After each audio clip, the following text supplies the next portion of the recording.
Hello everyone. We're going to do a quick demo today showing you how to use this wire to sculpt with. And so one of the things I'm going to do, I will just show you really quickly. I will do a blind contour on my paper here of my thumb. Alright. Remember to get those details when we do blind contours as we get to them.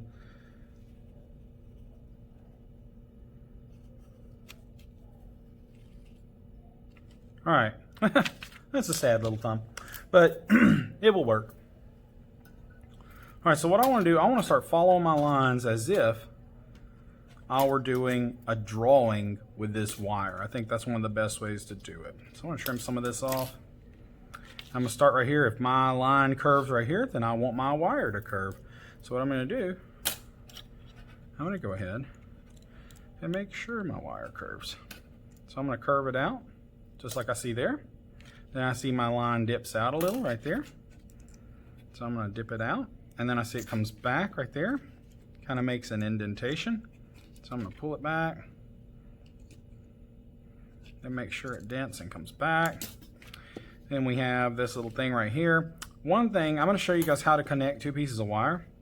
But one of the problems with sculpture, one of the things I love about sculpture, is that you can come up with some really awesome things in your imagination that just cannot exist in the physical world.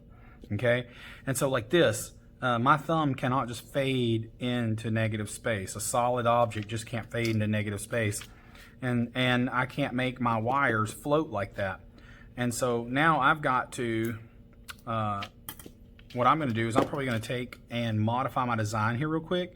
So I love the problem solving aspect of sculpture where I have to try and make the things in my imagination exist in physical reality. But in this class, for this project, we just want to probably modify our design. That's probably the fastest way. If you really cared about these kind of things like I do, you know, there's a time for that. There's a time to sit there and try to figure out how could I get that wire to float in real life. And there are probably ways you can do it.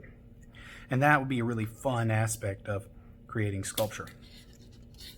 I'm going to have a really harsh bend right here. So what I have to do, I have to actually overbend my wire further than I need it.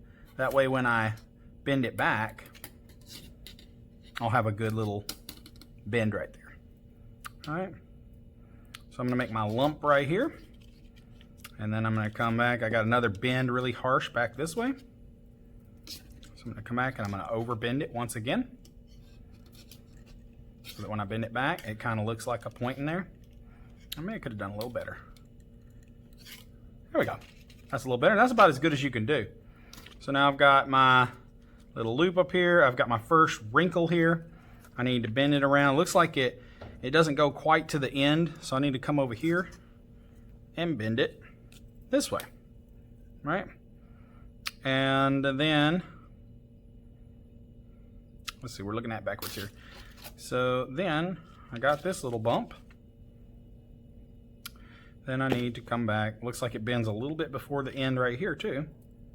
I'm going to overbend it once again because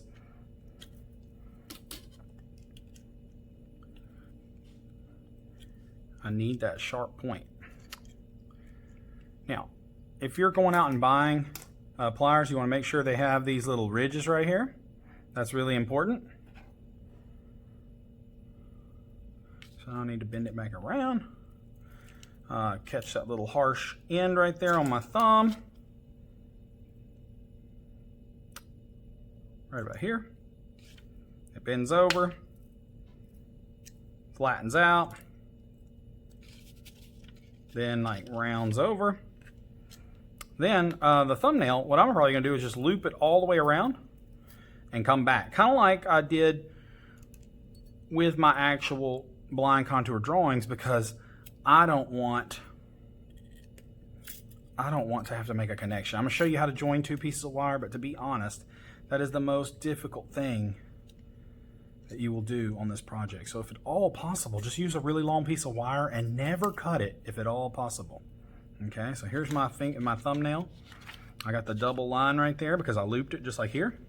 And I'm not going to continue. I'm just going to maybe finish it out real quick just for brevity's sake. I don't want you guys to sit here and have to watch all of this. You see it flattens out right there. So I'm going to try to do what I can.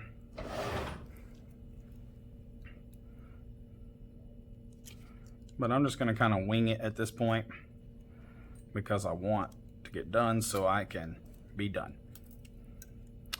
So that you don't have to watch this.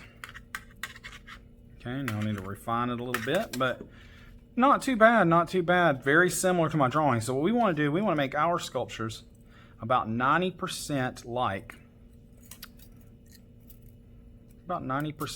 our drawing. So that's what they're going to have to do to meet rubric. Maybe. There we go. So this is what it looks like. All right, now I'm going to show you guys how to make a connection. So this is how you connect two pieces of wire. You start off by making a candy cane. Okay, so you make a hook like this. You hook it wherever you want to join two pieces of wire. And then what I'm going to do, I'm going to try to show you this so you can see it. I'll even take it apart here so you can really see what's going on here. You see how I got one side of the jaw on each side of that hook. Well, then I'm going to place it where I want to combine it, like where I want to attach it. And then I'm going to come over here and mash the mess out of it. Just squish it as hard as I can so that I make a really good bite into that wire.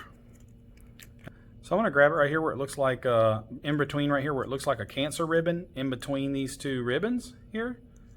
And I'm going to grab it on the top and get a good bite. And then I'm going to smash it down again, really tight. And the point is you have to smash it really tight because you want it to mash, that metal to mash down into that groove, okay? So then I'm going to come around here like this and I'm just going to mash it down. Move my pliers over, get another bite, mash it down. Move my pliers over, get another bite, mash it down. And I'm just going to keep repeating this process. Get another bite. And I'm making it look easy, but it's actually not. So you probably will have a little more trouble with this than I am currently having. You just got to grab it whatever way you can get it a good bite on it. But the main thing is you want to smash it really hard. So your hands might get really sore after this. And see, I'm going to come smash it all the way around. And then this is what we should have when we're done, is this really tight, nice, neat. You see, it's joined really tightly. Okay? That's a really good connection. It should look like a tight little coiled spring like this. And that's how you make a connection. So that's basically the major things you need to know. There are other ways to make a connection. This is like the best way, the strongest way. If you don't ever learn it, it's not the end of the day. But if you can learn it, that's fantastic. This will really help you out and make your sculpture so much stronger. So what you're doing when you're mashing that wire down is you're actually taking, say this is our wire, and this is our wire that we have coming to join with it. This is our wire. This is our wire that we're going to join with it. What we're doing when we mash it down really hard is we're actually mashing down a little groove into this wire. So when we do that, we make the wires kind of hug each other. So what happens is then this wire comes and bites into this wire. And this wire does the same. There's going to be a little groove in this one as well, and it's going to mash into that wire. And when you coil it around and around, that's when it starts to make all those little grooves and it locks in place really tightly. So that's how it works. I hope this helps everyone.